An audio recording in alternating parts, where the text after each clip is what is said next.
Assalamualaikum warahmatullahi wabarakatuh. Bapak Ibu, berbahagia sekali pada sore hari kita bisa berkumpul bersama untuk membedah buku yang luar biasa ini. Sebelum saya memberikan komentar, saya berharap ya Ufuk bisa menjaga buku ini supaya beberapa tahun ke depan jangan hilang di pasaran. Dulu pernah ada buku Soekarno di bawah bendera revolusi, Islam ini juga. Gunung Agung mempopulerkannya, tapi sekarang susah nyarinya. Nah, itu bagaimana? Atau barangkali Ufuk bisa nanti melobi ini ke sekolah-sekolah supaya ini jadi bacaan buku anak SD, anak SMP. Saya ingin bertolak dari buku ini. Ternyata Indonesia itu tempat peradaban manusia. Ini luar biasa. Kenyataan yang luar biasa.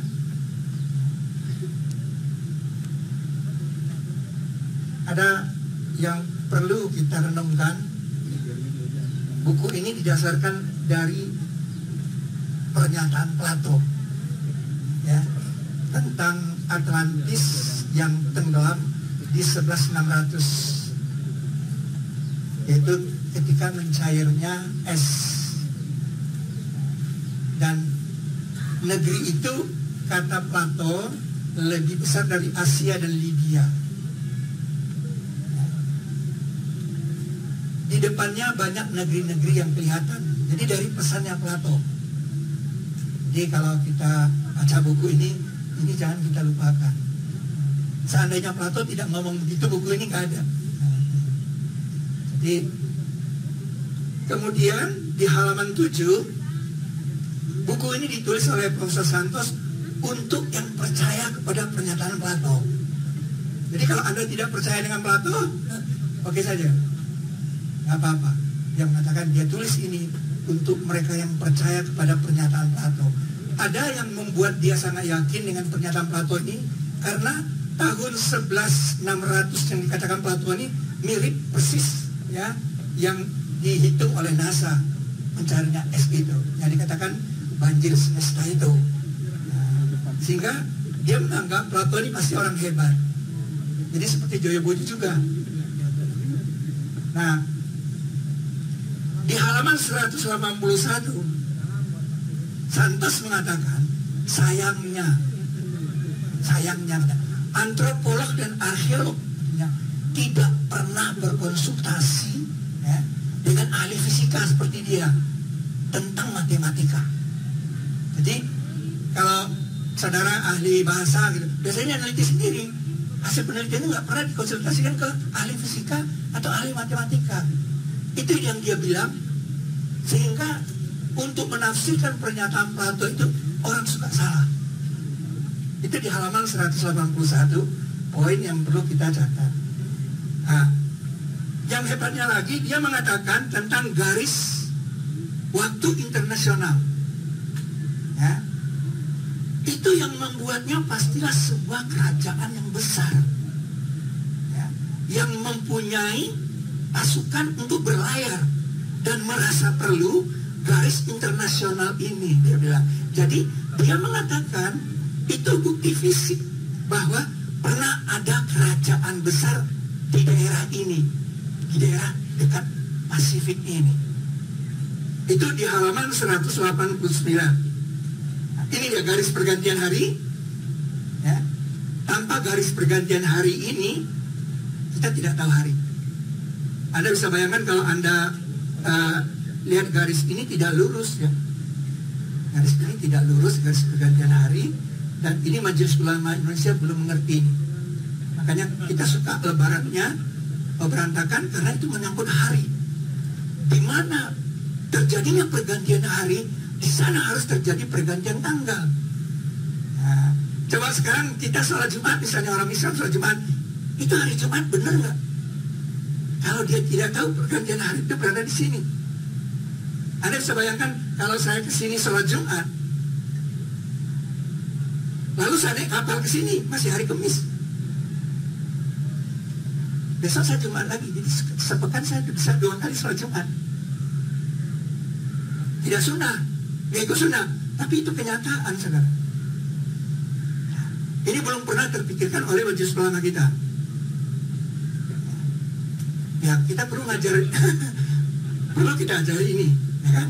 Nah, perkataan seismos dari Plato di halaman 192, maknanya itu gangguan dari sebuah ledakan, bukan gempa. Nah, jadi ada kata dari Plato yang salah ditafsirkan sehingga orang sudah mengklaim Atlantis itu di tempat yang berbeda dengan Indonesia. Ini kita perlu salut dengan Profesor Santos. Kenapa? Ternyata dia tidak bilang Atlantis itu di Brasil, dia bilang di Indonesia. Ya, sayang sekali kita nggak sempat bawa dia ke sini. Ya, tidak sempat kita bawa. Kemudian dia mempunyai analisa 2 gunung hebat di Indonesia. Dia mengatakan awal musim es itu karena Gunung Toba meletus 75.000 tahun sebelum Masehi. Itulah yang menyebabkan terjadinya musim es. Yang sampai sekarang para ilmuwan tidak bisa menjawab mengapa terjadi musim es. Nah, ini yang dia katakan akibat ledakan, bukan karena gempa. Jadi karena meledaknya Gunung Toba 75.000 tahun sebelum Masehi itu, terjadilah penutupan atmosfer terhadap batu-batu, terjadilah dingin, terjadi musim es. Nah, musim es itu berakhir ketika meletusnya gunung sebelum Gunung Krakatau. Jadi Krakatau awal itu di 11.600. Jadi sebelum Gunung Krakatau 1883 itu meletus, ada gunung yang menjadi pintu, yang menjadi penyumbat Selat Sunda itu. Nah, ketika itu meletuslah, maka masuk air dari Selat Sunda yang menenggelamkan benua Atlantis. Lalu dia juga sempat mengatakan bahwa menurut Einstein teori itu adalah usaha awal untuk menjelaskan fakta. Jadi walau proses Santos ini berteori, tapi dia sebenarnya ingin menjelaskan fakta saja. Dia bukan mengemukakan hal-hal yang kontroversial, tidak. Tapi selamanya lah teori itu merupakan ruas tulang punggung dinosaurus. Jadi kalau saudara menemukan dinosaurus, kepalanya ketemu, ekornya ketemu, kaki ketemu, ya tulang punggungnya saudara bikin sendiri dong. Tidak mesti saudara harus menemukan tulang punggung baru dia rekonstruksi, nggak mungkin. Jadi membuat sendiri tulang punggungnya itu adalah teori, supaya orang bisa lihat, oh dinosaurusnya kira-kira kayak gini. Nah itu aja. Jadi teori ruas tulang punggung dinosaurus.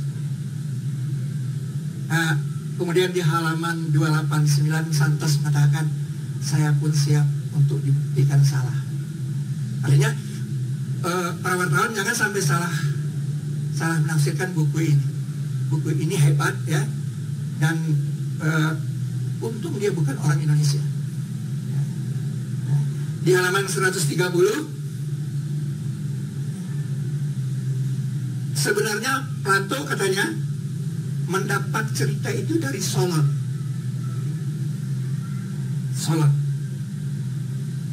Cerita tentang Atlantis ini. Solon ini setelah diteliti berasal dari pendeta Mesir. Pendeta Mesir ini dicelidiki sama dia, dapat cerita itu dari orang Hindu. Orang Hindu ini dapat cerita itu dari India, dan orang India itu dapat cerita itu dari tempat berkumpulnya bangsa-bangsa, yaitu di Indonesia ini. Jadi sebenarnya Plato bukan mengarang, tapi dia dapat cerita dengan urut-urut seperti ini. Ketika banjir, sebagian nenek moyang kita itu hijrah ke India. Jadi disinilah dahulu ada kebudayaan maju itu, kemudian barulah India. Setelah dari India baru dibawa ke Mesopotamia, dan dari Mesopotamia lah kemudian baru masuk ke Mesir kuno. Nah, bila cerita ini benar, Kita tidak boleh mengatakan bahwa kebudayaan itu berasalnya dari Eropa. Nenek moyang kita dulu terbelakang. Ini perlu kita hargai apa yang ditulis oleh Santos. Lalu yang terakhir dia mengatakan juga bahwa sebenarnya negeri kita ini adalah tanah para dewa. Sehingga dia mengatakan bangsa Arya dan Yahudi dan Fenisia itu sebenarnya berasal dari Indonesia juga.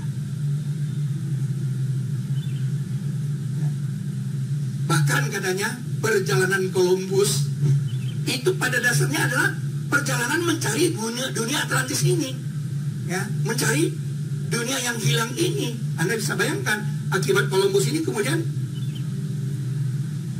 kita bisa jadi maju. Seperti misalnya Eropa itu dulu majunya itu gara-gara Krakatau meletus, sehingga orang Eropa itu berlomba-lomba untuk menceritakan tentang Krakatau. Nah akhirnya mereka jadi maju. Sayang sekali Profesor Santos ini tidak sempat kita bawa ke Indonesia. Di halaman 195 beliau menemukan lingkaran, 3 lingkaran sebagai kode kerajaan. Nah ini kalau kita bisa bawa dia ke Borobudur, 3 lingkaran itu ada di Borobudur. Dan yang menariknya di 3 lingkaran ini ada 3 titik yang ditandai. Ini stupanya terbuka, ini stupanya kosong, dan ini stupanya terbuka. Ini yang masih misteri, ya. Ini membentuk letter, ya, garis seperti bumerang, ya. Tidak garis lurus, tapi sedikit agak patah, ya. Nah ini sebenarnya misteri alam semesta, dan itu bisa kita temukan di Mina. Anda kalau lihat Mina yang dilempari oleh umat Islam, makin dilempar makin besar dia. Itu bentuknya patah, garis patah, ya. Bumerang, ya. Indonesia yang kata Santos tadi dari Toba ke Krakatau, dia juga membentuk garis patah ke Ararat 1. Nah, maka itu ada orang Belanda menemukan kayu kapal Nabi Nuh itu katanya kayu jati yang banyak kapur. Jenis kayu jati yang banyak kapur. Nah kayu jati banyak kapur itu adanya cuma di Pulau Jawa. Ararat 1. Nah, maka itu di Quran perlu didefinisikan kata mendidih. Mendidih karena banjir Nuh itu akibat dari mendidihnya tanur, artinya mendidihnya perut bumi seperti Lapindo itu.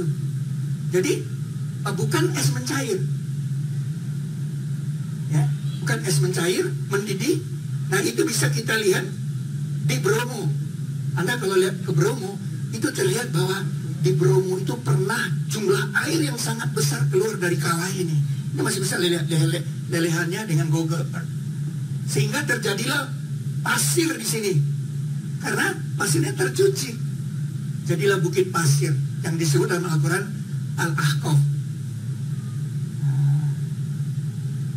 Sehingga kita punya 1, 2, 3 model garis patah, ya. Nah yang menariknya adalah kalau kita pakai Google Earth dari Borobudur, Pawon, Mendut, kita akan bilang itu segaris lurus, tapi Google Earth mengatakan tidak, dia kurang sedikit. Saya besarkan ini. Nah, Mendut itu liwatnya di sini. Mendut. Jadi Borobudur pohon Mendut tidak segaris lurus, sampai patah sedikit. Kodenya. Dan yang terakhir adalah ke piramida. 3 piramida ini juga menunjukkan bukan segaris lurus, tapi garis patah. Itu barangkali yang mungkin, ya, yang perlu ditambahkan dalam bukunya Saudara Santos ini. Sayangnya dia nggak ketemu dengan saya. Ada lingkaran di Borobudur itu yang membuka rahasia yang di gambarnya Plato sudah ada, tapi mestinya Santos harus datang ke Borobudur, ketemu saya ceritakan. sehingga dia bisa revisi tulisannya. Ya. Anda bisa bayangkan ya, dari tanah para dewa. Nah sekarang saya mau tanya, di Indonesia yang dikatakan tanah dewa di mana? Bali. Ini Pulau Jawa, Anda bisa lihat Pulau Jawa. Kalau saya putar berdiri, Anda bisa lihat? Anda bisa lihat nggak? Ini ada wanita di sini. Ini sikunya lagi gini. Ini tangannya dan ini kakinya. Jadi surga dia di bawah telapak kaki ibu. Bisa lihat nggak?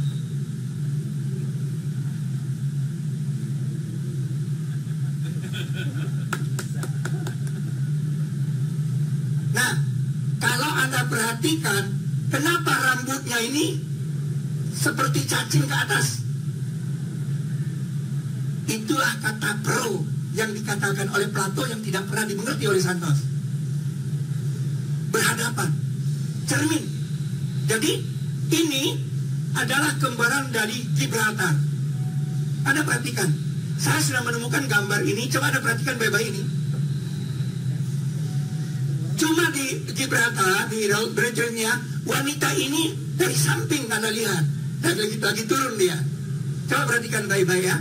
Ininya, rambutnya. Ini yang tidak pernah dimengerti oleh Santos. Apa yang dikatakan Plato? Plato mengatakan dia kembaran. Jadi dia kembaran. Bayangan dari Gibraltar itu, Mediterania itu adalah ujung kulon. Jadi dengan kekuatan luar biasa Santos berusaha untuk mengatakan Atlantis ini. Sementara ini dia nggak tahu. Anda hebat luar biasa. Sekarang coba saya masuk ke Mediterranean. Ya, Anda lihat, perhatikan di baik-baik ya. Ini kepalanya panjang. Ya. Saya memulainya dari pernyataan Ka'bah, artinya mata kaki. Mata kaki, saudara. Ya. Dan itu disimpan kamusnya dalam tata cara berwudu, bahwa kita kalau berwudu harus sampai 2 mata kaki. Ka'bahin. Jadi kata Ka'bahin itu simpan dalam Al-Quran, dalam tata cara berwudu. Nah, kalau saya membuat gambar kaki di sini sedemikian sehingga Ka'bah di mata kaki, ada nggak lihat ini gambar wanita yang rambutnya itu seperti yang tadi? Nah, pakai lo ke atas.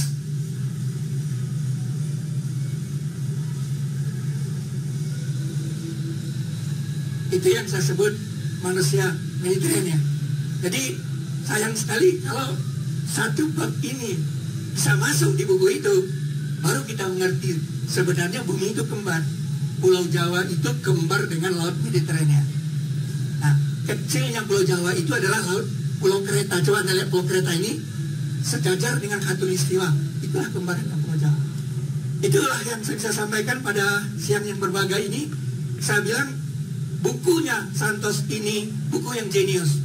Dia tidak tahu teori ini, tapi dia bersikeras mengatakan pasti ini di sini, dan dia bisa menangkap kata pro itu untuk salah Sunda.